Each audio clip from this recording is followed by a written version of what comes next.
اس audio میں تمیم البرغوثی کی نظم القدس او کا مکمل اردو ترجمہ پیش کیا گیا ہے، جس میں اصل نظم کے جذبات اور معنی کو برقرار رکھنے کی کوشش کی گئی ہے۔ ہم محبوب کے گھر کے پاس سے گزرے، لیکن دشمن کے قوانین اور دیوار نے ہمیں وہاں جانے سے روک دیا۔ میں نے دل میں کہا، شاید یہ کسی بھلائی میں ہو۔ تم القدس میں جا کر کیا دیکھو گے؟ وہ سب کچھ جو تم برداشت نہیں کر سکتے، جب اس کے گھر ہر طرف سے ظاہر ہوں۔ محبوب سے ملاقات ہر دل کو خوشی نہیں دیتی، نہ ہی ہر جدائی دکھ دیتی ہے۔ اگر کچھ لوگ روانگی سے پہلے مل کر خوش ہوتے ہیں تو ایسی خوشی زیادہ دیر نہیں ٹھہرتی، کیونکہ ایک بار جب تم نے القدس کو دیکھ لیا تو پھر جہاں بھی دیکھو گے بس اسی کو دیکھو گے۔ القدس میں ایک گرجستانی سبزی فروش اپنی بیوی سے ناراض چھٹیوں کا گھر پینٹ کرنے کا سوچتا ہے۔ وہیں مین ہیٹن سے ایک درمیانی عمر کا شخص تورات اٹھائے پولش لڑکوں کو اس کے احکام سکھا رہا ہے۔ ایک ایتھوپیائی پولیس والا بازار کی گلی بند کر رہا ہے۔ ایک نو عمر آباد کار کے کندھے پر مشین گن لٹک رہی ہے۔ ایک شخص جس نے یہودی ٹوپی پہنی ہے دوان گریا پر جھکا ہوا ہے۔ سنہری بالوں والی یورپی سیاح خواتین جو القدس کو دیکھتی ہی نہیں، زیادہ تر وقت ایک دوسرے کی تصاویر لینے میں گزارتی ہے۔ ایک فلسطینی عورت کے برابر جو سارا دن چوک پر مولی بیچتی ہے۔ القدس میں ریحان کی دیواریں ہیں، القدس میں کنکریٹ کی رکاوٹیں ہیں، القدس میں سپاہی بادلوں پر بھاری جوتوں کے ساتھ مارچ کرتے ہیں۔ ہمیں سڑک پر نماز پڑھنے پر مجبور کیا گیا۔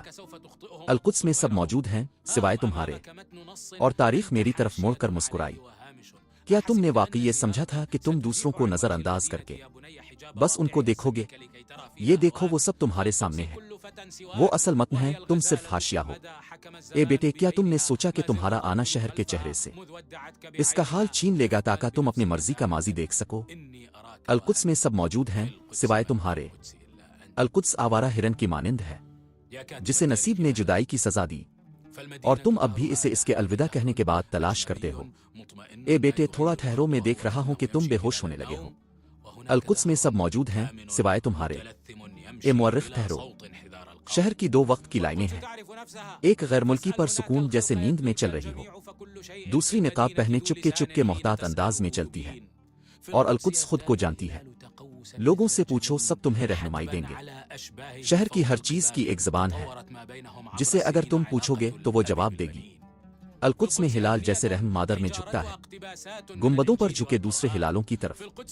وقت کے ساتھ ان کا رشتہ باپ بیٹے جیسا ہو گیا ہے۔ القدس کی عمارتوں کے پتھر بائبل اور قرآن سے لیے گئے ہیں۔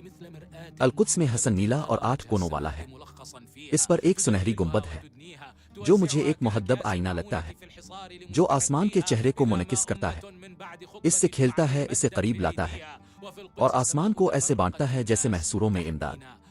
اگر لوگ جمعہ کے خطبے کے بعد دعا کرتے ہیں تو القدس میں آسمان سب کا ہے، ہم اس کی حفاظت کرتے ہیں اور وہ ہماری، ہم اسے اپنے کندھوں پر اٹھائے پھرتے ہیں اگر وقت اس کے چاندوں پر ظلم کرے۔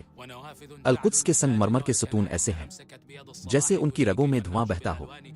مساجد اور گرجا گھروں کی بلند کھڑکیاں صبح کو ہاتھ تھام کر رنگوں سے کھیلنا سکھاتی ہے۔ وہ کہتی ہیں یوں پینٹ کرو، اور کھڑکیاں کہتی ہیں نہیں یوں کرو۔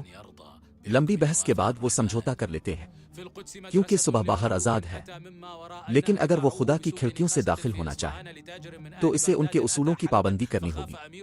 القدس میں ایک مدرسہ ہے جو ایک مملوک نے بنوایا، جو دریا کے پار سے آیا۔ اصفہان میں غلاموں کی منڈی میں بیچا گیا، بغداد کے ایک تاجر نے خریدا جو اسے حلب لے گیا اور پھر حلب کے شہزادے کو دے دیا۔ شہزادہ مملوک کی نیلی آنکھ سے ڈر گیا، اسے مصر جانے والے قافلے کو دے دیا۔